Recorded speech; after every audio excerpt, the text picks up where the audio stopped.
ఈరోజు నాగర్ కర్నూలులో ఉన్నటువంటి బలహీన వర్గాల జ్యోతిబా పూలే గురుకుల హాస్టల్కి రావడం జరిగింది.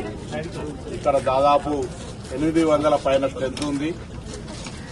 ఇక్కడ వసతులు, విద్యార్థులకు విద్యాబోధన యొక్క స్టాండర్డ్స్ ను ప్రధానంగా ఈ యొక్క పాఠశాల గురుకుల పాఠశాల యొక్క పరిస్థితులను గమనించినప్పుడు ఇక్కడ అన్ని రకాల సౌకర్యాలకు సంబంధించి లేదా విద్యాబోధన సక్రమంగానే జరుగుతున్నా తప్పకుండా ప్రభుత్వం సంక్షేమం పట్ల చాలా ప్రాధాన్యత ఇస్తా ఉంది. సంక్షేమ విద్యకు అత్యంత ప్రాధాన్యత ఇస్తూ అలా సంక్షేమ విద్యకు అత్యంత ప్రాధాన్యత ఇస్తా ఉంది. వాళ్లకు సంబంధించిన డైట్ ఛార్జీలు కావచ్చు, కాస్మెటిక్ ఛార్జీలు పెంచడమే కాక నిరంతరం పర్యవేక్షణ చేస్తోంది. ఈ సందర్భంలో బలహీన వర్గాల శాఖ మంత్రిగా తెలంగాణ వ్యాప్తంగా ఉన్నటువంటి అన్ని రాజకీయ పార్టీల ప్రజాప్రతినిధులను, అన్ని రకాల అధికారులు, కలెక్టర్లే కాక ఎస్పీలే కాక ఐఏఎస్, ఐపీఎస్, ఐఎఫ్ఎస్ సంబంధించిన కొంత స్ఫూర్తినిచ్చేయగలిగేటువంటి ప్రతి వ్యక్తి సమాజంలో ఈ వ్యక్తి స్ఫూర్తినియగలుగుతాడు అనుకున్నప్పుడు అందరూ కూడా హాస్టళ్లలోకి వెళ్లి పిల్లలకు కొంత స్ఫూర్తినివ్వడం కావచ్చు, కొంత కార్పొరేట్ సోషల్ రెస్పాన్సిబిలిటీ ఫండ్ కింద పాఠశాలలకు సంబంధించి గురుకుల హాస్టళ్లలో ప్రభుత్వ పరంగా మేము చేయగలిగేంత చేస్తా ఉన్నాం.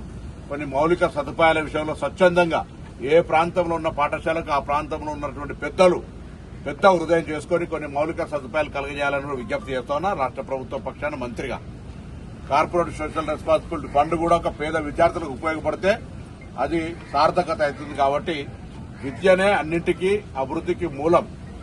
పిల్లలంతా కష్టపడి చదివే విధంగా, అధ్యాపకులంతా కూడా క్రమశిక్షణతో విద్యాబోధన అందించే విధంగా ప్రభుత్వం అన్ని రకాల ఇన్ఫ్రాస్ట్రక్చర్ సౌకర్యాలు కలిగేసే 3 రకాల వ్యవస్థల ద్వారా ఈరోజు ప్రభుత్వ పాఠశాలలు ప్రైవేట్ పాఠశాలలతో పోటీపడి రిజల్ట్స్ లో 98% పైన సాధిస్తున్నారు. వాళ్ళందరికీ అధ్యాపకులందరికీ కూడా అభినందనలు, కష్టపడి చదువుతున్న పిల్లలకు అభినందనలు, ఈ కార్యక్రమాన్ని పర్యవేక్షిస్తున్నటువంటి శాఖపరమైన సిబ్బంది కూడా అభినందనలు. కానీ దీంతో పాటుగా ఇంకా ఉన్నతంగా అంటే గ్రూప్ 1, గ్రూప్ 2 లేదా యూపీపీఎస్సీ లాంటి పరీక్షలకు సన్నద్దమయ్యేటువంటి ఒక మైండ్ సెట్ ను ఫిక్స్ చేయాలి.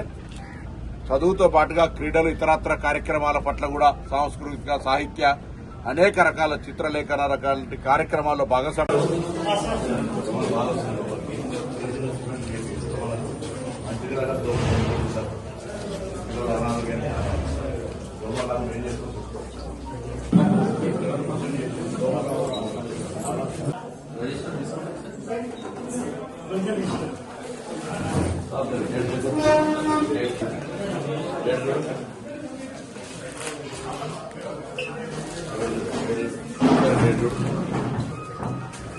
ఆగస్టు 26 వరకు ఉంది ప్లీజ్. డేట్ అయిపోయాక ఎట్లా నేనే చెప్తాను. డేట్ ఎక్స్పైర్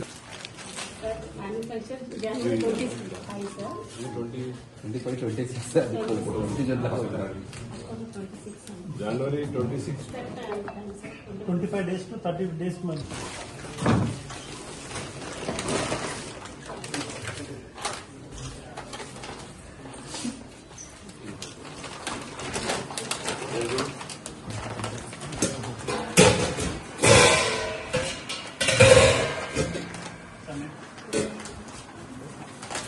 పెసరపప్పు ఇది పెసరపప్పునా ఓకేనా క్వాలిటీ రాదు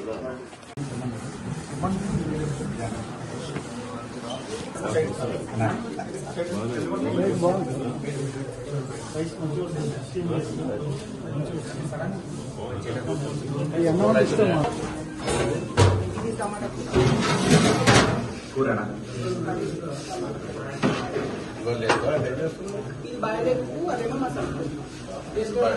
ఎలా బయలుదేరుతుందా ఎలా కుటుంబాన్ని మంచిగా అడుగుతున్నావు అంటున్నాడు. పిల్లలు మంచిగా చూసుకో.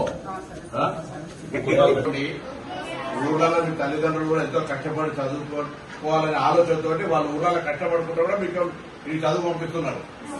ఇక్కడ ప్రభుత్వ తరఫున మేము పొద్దున లేపి ఎక్సర్సైజ్ చేయించి మంచి టిఫిన్ పెట్టి పుస్తకాలు ఇచ్చి బట్టలు ఇచ్చి మంచి పడుకోవడానికి అన్ని రకాల సౌకర్యం ఇచ్చి మంచి భోజనం పెట్టి చదివిస్తున్నారు.